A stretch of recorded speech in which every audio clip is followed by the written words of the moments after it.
What's good, ladies and gentlemen? Welcome to another edition of financial news of the Horrific and Parasitic for the week of August 17th to August 21st, volume number 6, podcast number 127. Now, I know some of my numbers have been messed up recently, and part of it is due to the chaos of my 148-day travel COVID lockdown and counting, so my brain is all scrambled during this time period.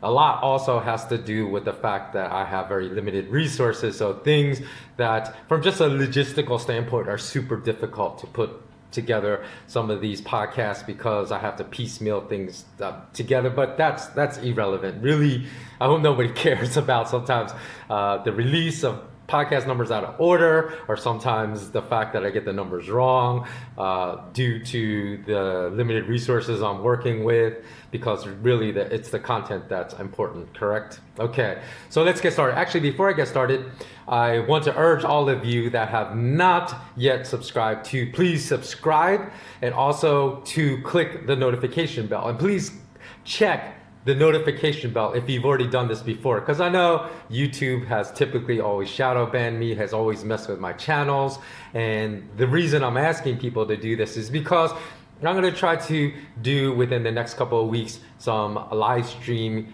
Q&A sessions about topics that I feel are extremely important for people to understand to survive this never-ending economic lockdown, because unfortunately, I don't believe things are going to get easier for us. And I'm going to discuss some of the most totalitarian measures that are going on, because Australia, like the police state has lost their mind in Australia as far as what's going on there, because I think that's one of the worst situations in the entire world. So if you want to get a notification of these future live Q&A streams so you can tune in, you have to subscribe, and you also have to make sure you have clicked that notification bell. And again, some people have told me they clicked it, not getting notifications, which means YouTube unclicked that notification bell. So it would behoove all of you to make sure that that notification bell is still clicked.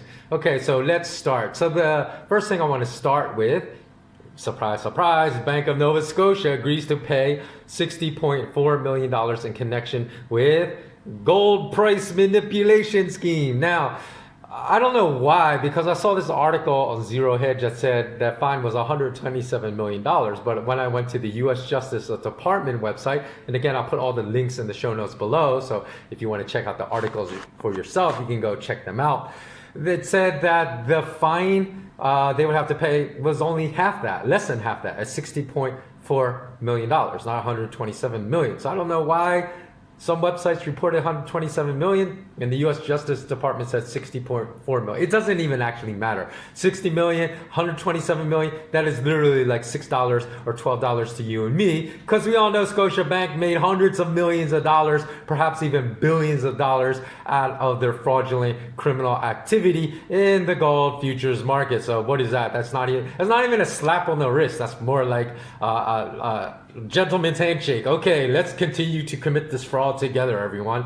So basically, they are named that penalty was a criminal monetary penalty for criminal disgorgement, victim compensation, with part of the criminal monetary penalty credited against payments made to the Commodities Futures Trading Commission. So they're not even paying the people, because the type of gold futures price suppression for retail investors that were trading futures. So, you know, if the initial margins right now, which are above $10,000 per 100-ounce contract, the most heavily traded futures contract in New York, say someone was holding 3 futures contracts, they have to put up $30,000. Literally, the type of fraud Scotia Bank was committing could have made that $30,000 investment go to zero. So how is that fair that they're not compensating these traders? They're paying the Commodities Futures Trading Commission. And this is what they said, quote, for over 8 years, Scotiabank traders placed thousands of orders for precious metals futures contracts in an attempt to manipulate prices for their own and the bank's benefit and to deceive other market participants, said Chief Robert A. Zink of the Justice Department Criminals Fraud Department, Fraud Division. So, if that's the case, why is nobody going to jail? Again, it's the whole criminal justice department division in America is a complete joke. Quote, this deferred prosecution agreement, which includes a criminal monetary penalty at the top of the United States sentencing guidelines range. So you can commit crime, likely, no one knows because it wasn't reported, but I guarantee you they made at least hundreds of millions of dollars, probably, most likely they made billions of dollars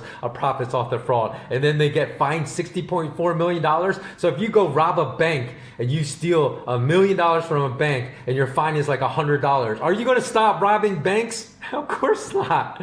So there's no disincentive for these criminal bankers to ever stop committing their crime. And they said that the fine they levied was at the top of the United States sentencing guidelines range. Money to compensate victims and an independent compliance monitor reflects the seriousness of the offense. Also, I can't stop laughing about this, the language that has been given by the U.S. Justice Department Criminal Division. It's just like, it's so comical that it's so absurd. It does nothing to disincent these bankers unless you send them away for like minimum of 10 years of hard prison time, not in a minimum security prison, but send them to Rikers Island with the hardest criminals in the world, and trust me, they'll stop doing this. But the criminal justice department in the United States has no desire to stop. This is what they're saying by their sentencing. They have no desire to stop this behavior. And I'll give you a prime example of why these types of light sentences that are a gentleman's handshake, not even a slap on the wrist, proves they have no desire to stop this criminal behavior. And they said, according to admissions in court documents between January 2008 and July 2016, an 8.5-year period, basically 4 precious metal traders located all around the world, New York, London, and Hong Kong, engaged in fraudulent and manipulative trading practices in the markets for gold, silver, platinum, palladium futures, all of the precious metals.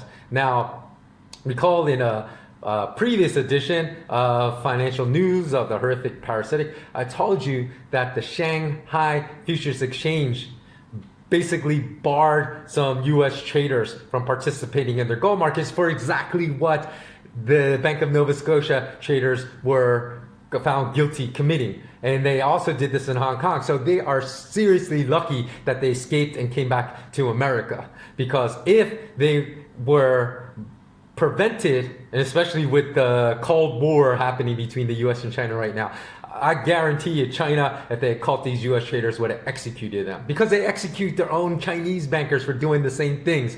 Those guys would have been sent to the gallows or the firing range if they had been caught. So these US traders have to feel extremely lucky that they were able to escape China. And who were these traders? Because I'm going to call them out. One was this guy that lives in Delray, Florida. So if you know who this scumbag is, his last name was Flom, F-L-A-U-M. His first name, Corey, 42 years old, Delray Beach, Florida. If you live in Delray Beach, you know who this is. Go scream at this guy every time you see him and call him for the scumbag he is. Because these people don't deserve our grace. These people don't deserve any, they are the worst of the scum that inhabit planet Earth.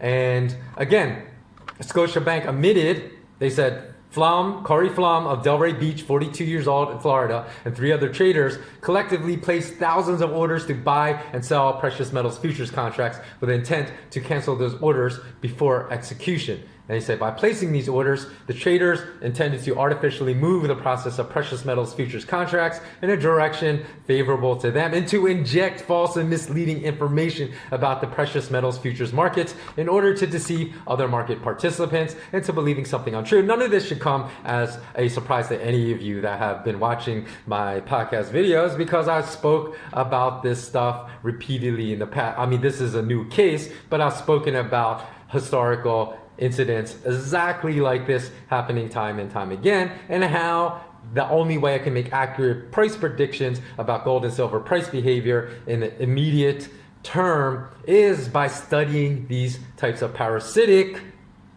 and manipulative behaviors, not by looking at the gold and silver charts in the futures markets. And as a result of record-keeping failures, listen to this.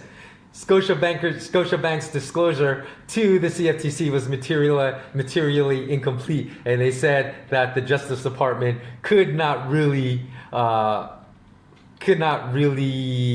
what's the word I'm looking for, mandate more severe penalties for them, because Scotiabank says, sorry, we destroyed those records of our traders manipulating the market, so we don't have them anymore. So they said that the CFTC, relying on Scotiabank's incomplete and inaccurate disclosure, entered into a resolution with Scotiabank in 2018 that did not reflect the full extent of that scumbag Mr. Flaum's conduct. And they said in that resolution in 2018, get this, the CFTC, because they're part of the problem, the regulatory agency is part of the whole criminal entity, that they actually gave Scotiabank a substantially reduced penalty in recognition of their self-reporting of some of this crime. Although they only disclosed a little bit, they said, because you disclosed a little bit to us voluntarily, we're going to give you a reduction in your penalty. This is how absurd this criminal justice system is, because it's meant to uphold the criminality of the perpetrators. And what else? I don't really want to say too much more, because there's not really too much more. But the one thing before I move on to different news is that JP Morgan bankers have been routinely, besides Barclays Bank, besides Deutsche Bank, they've all been pulled into court, and all the time they've been given gentleman handshakes, because in March 2013 through April 2014, JP Morgan bankers routinely filed reports that contain hundreds of errors. There's only like a couple of hundred trading days during that time period. So they're basically saying they were lying every single day, reporting their commodity positions, futures, equivalent months, currency value, strike prices. They say they entered them in the wrong data fields.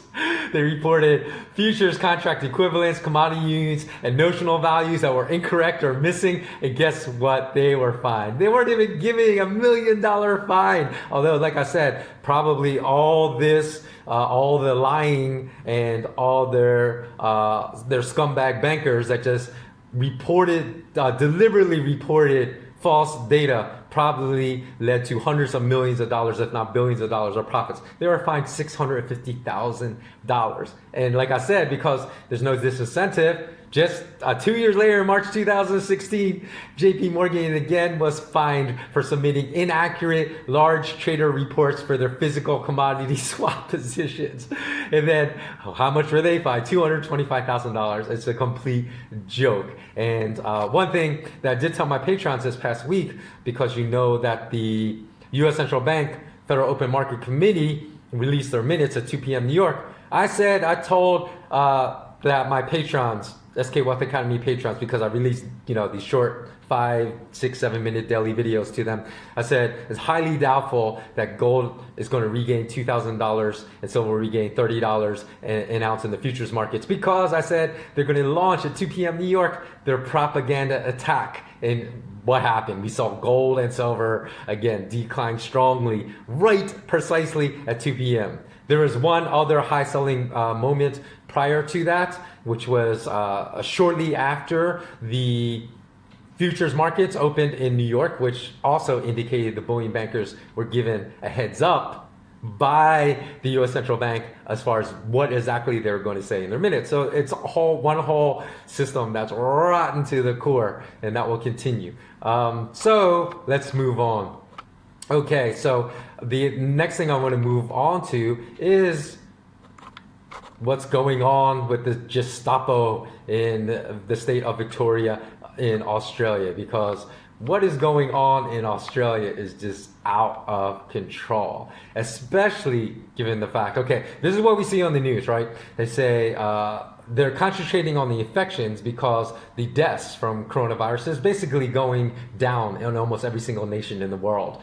And so now that the deaths are going down, and even quite rapidly in the United States, now all they do is concentrate on numbers of infections, which, since there have been other reports, I don't have the link to this. I was listening to, I think it was a Ron Paul Liberty report, so you can go look for the date of August 20th. He referenced a report that said basically the mortality rate all around the world of people under 40 is practically nil, right? So no one is dying. Again, that's the whole reason I've always been advocating a very scientific-based segmented strategy, which has always been the strategy throughout history of pandemics, right? And I don't even think as a pandemic, this is a serious one.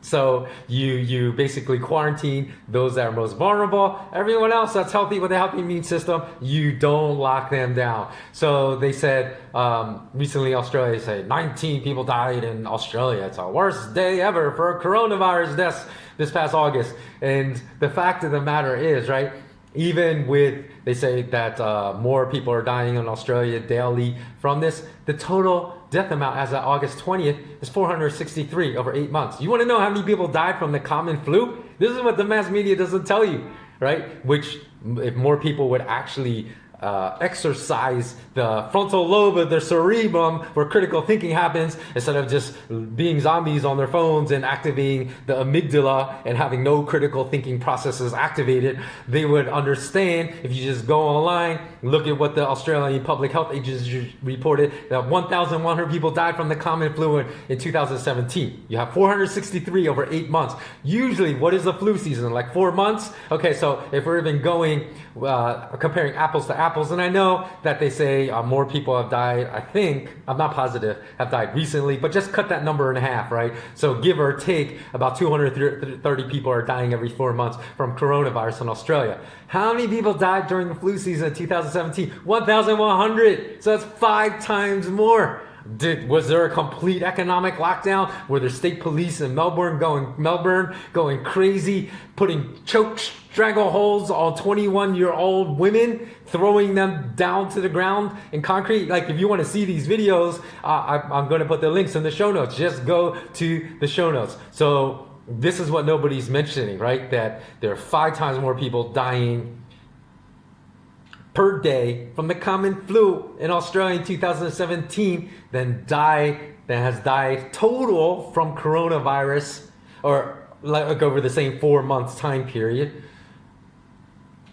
Yet there was nothing that happened. Are they going to start locking down the entire country every year for the common flu? So this is why I'm telling you why they're just using an excuse to dole out these draconian measures. And that's not even the worst of it.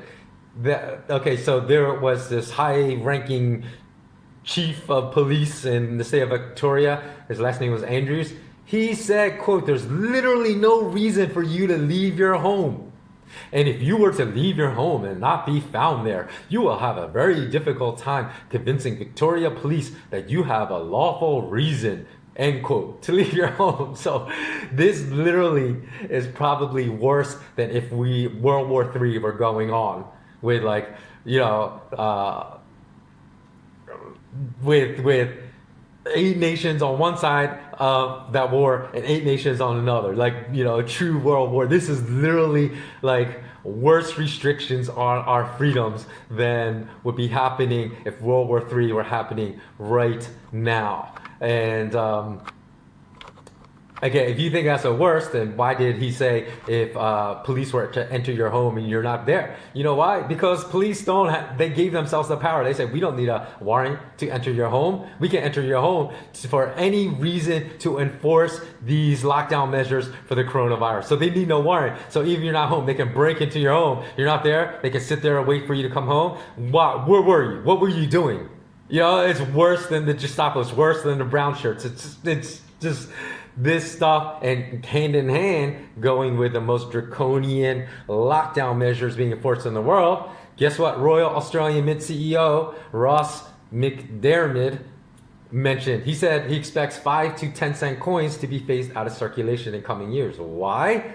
And also the Reserve Bank of Australia Assistant Governor Michelle Bullock said a couple months ago, ATM withdrawals in April were down 40% year over year from April of 2019. Like, that's a wonderful thing, because they're going to be one of the first nations to phase out and try to go 100% digital. You can just tell, because the nations are enforcing the most draconian measures now are going to go to digital currency, because then no one can speak out against them, because they can just turn off your money and then you'll be homeless and starve to death. So and that's why I would say put your money in physical gold and physical silver, because if it becomes illegal, it's good for you to have it somewhere. You can still at least smuggle it out. If they say you can't take it out, you can still have access to real money that you'll always be able to live on. And so maybe, our world will become like Mad Max, where there'll be huge underground markets for goods just sold in grams of gold and grams of physical silver, and we'll need to go underground. Who knows how bad this is going to be, this is going to get. So that's why also you should go. I'm going to release the 11 rules to survive the never-ending global economic pandemic lockdowns. You should go listen to that as well, because they will be really, really relevant. So again, what else do I want to cover? Oh, I was going to say there is a book that predicted all this stuff that's going on right now, how they would use, the parasitic ruling class would use fear. They would use, because look at all these stupid Karens and I don't know what you call the equivalent of a male Karen, that are just screaming at people for not obeying all these draconian laws, doing the police work of the police state for them, acting like, what do they call them? Stockholm syndrome victims, where you fall in love with your very kidnapper and the person abusing you. And the reason they're doing this is because the ruling class has successfully used fear to control people. And there was a book published in 1944. I know you were going to say, oh, George Orwell's 1984, right? No, that was published 5 years later in 1949. I don't know why this book is not more famous. I'm going to also review this book probably within the next week or 2 weeks in another podcast. So come back for that, because this book definitely should be read. If you have not read 1984, it's much more insightful to what is actually happening right now. So I don't know why 1984 is like 100 times more well-known than this book. This book, it should be 100 times more well-known than 1984. Perhaps because this book taught us what was going to happen. So anyone that read it would say, oh, this stuff is happening now. Maybe John is right in what he's saying. Maybe everything that John is saying here that's factual and scientific based is right. And so, this book would probably cause more people to think for themselves than even 1984. So that's why probably far less people know of this book. So even in the United States, they say the number of coronavirus deaths, not infections, deaths, peaked in April at more than 2,000 per day. And it fell dramatically. A 69% drop by mid-June to 627. Now I know in the West they're reporting, oh, it's gone back up to 1,000 deaths a day in America by early August. But you know what? Even the U.S. Centers for Disease Control Director Robert Redfield said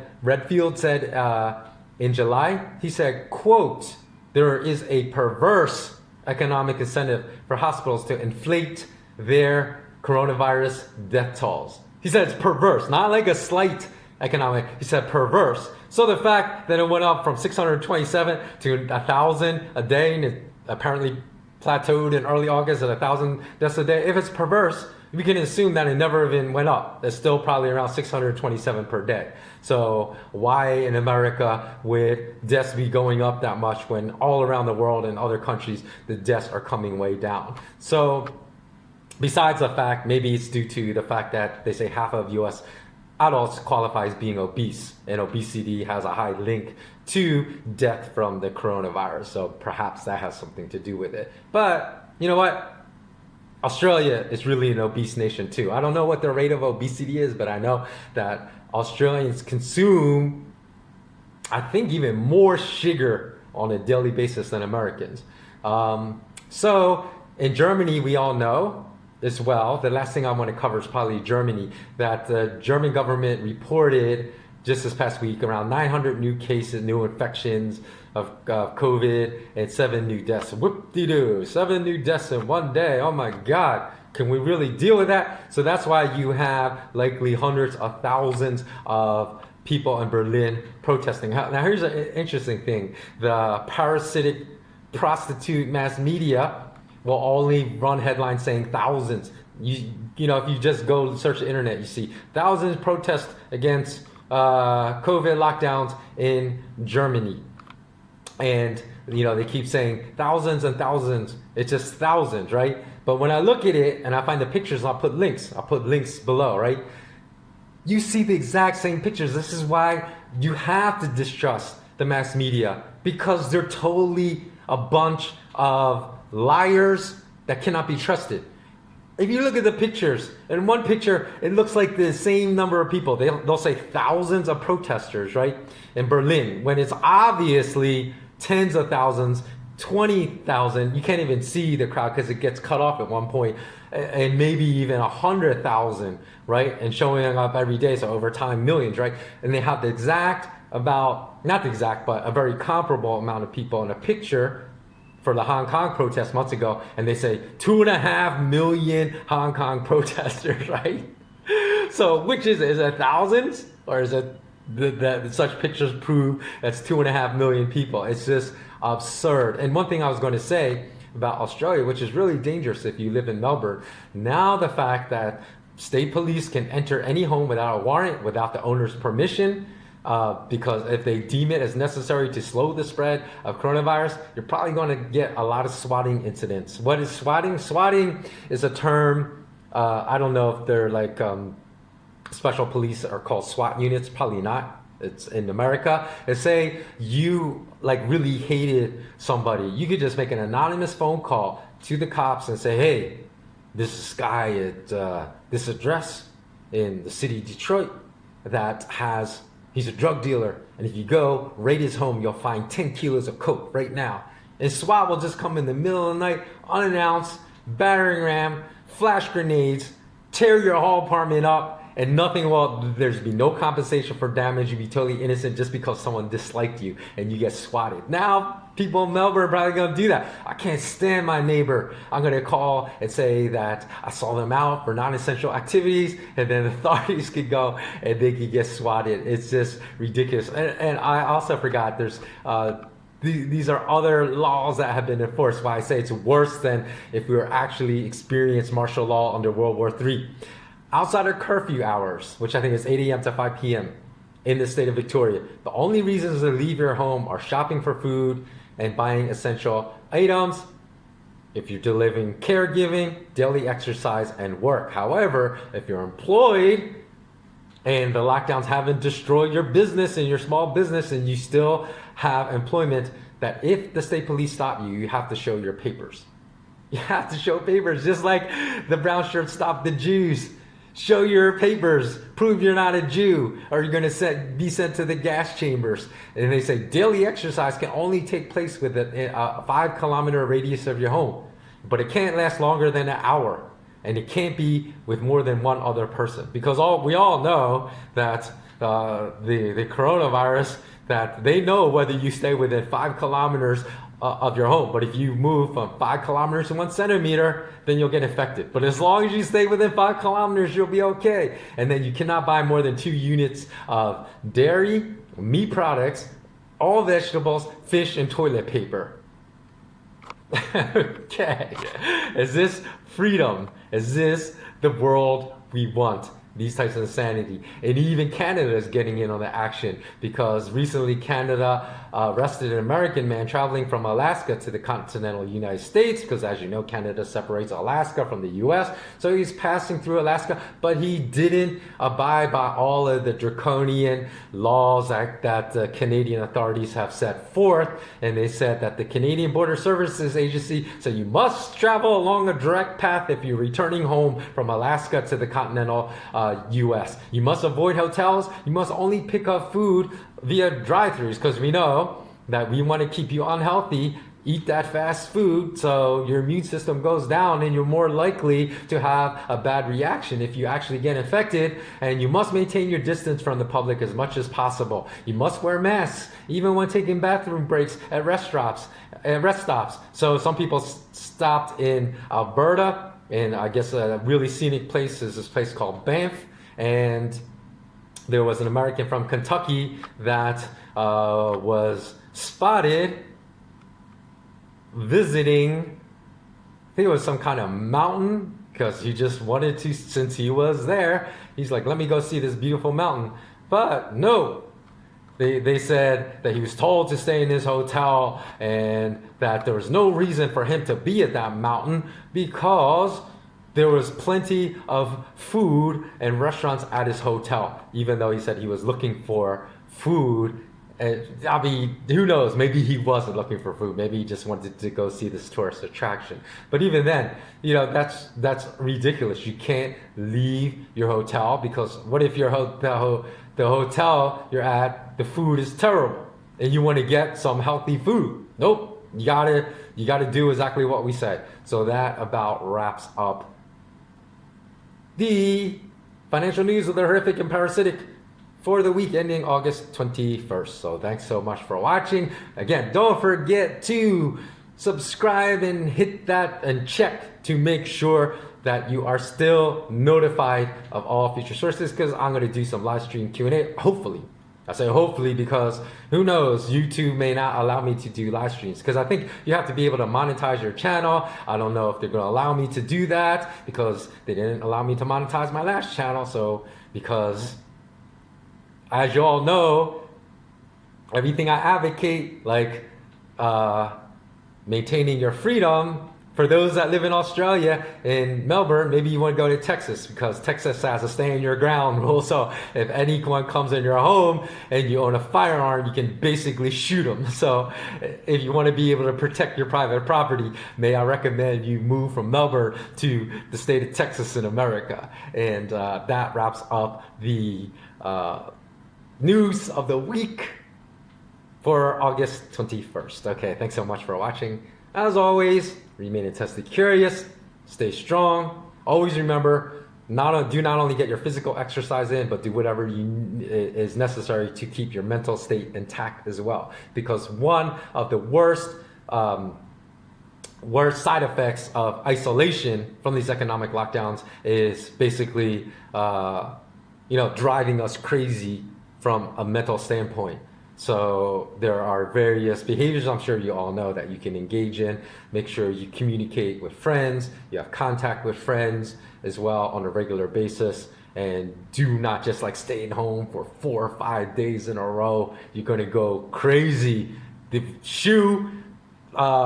convicts at Pelican Bay have single housing units have been shown, because they're put on 23-hour lockdown, and they've been shown to go mentally insane from these types of isolation behaviors that are being enforced upon us. Okay, thanks so much for watching. As always, stay strong and take care.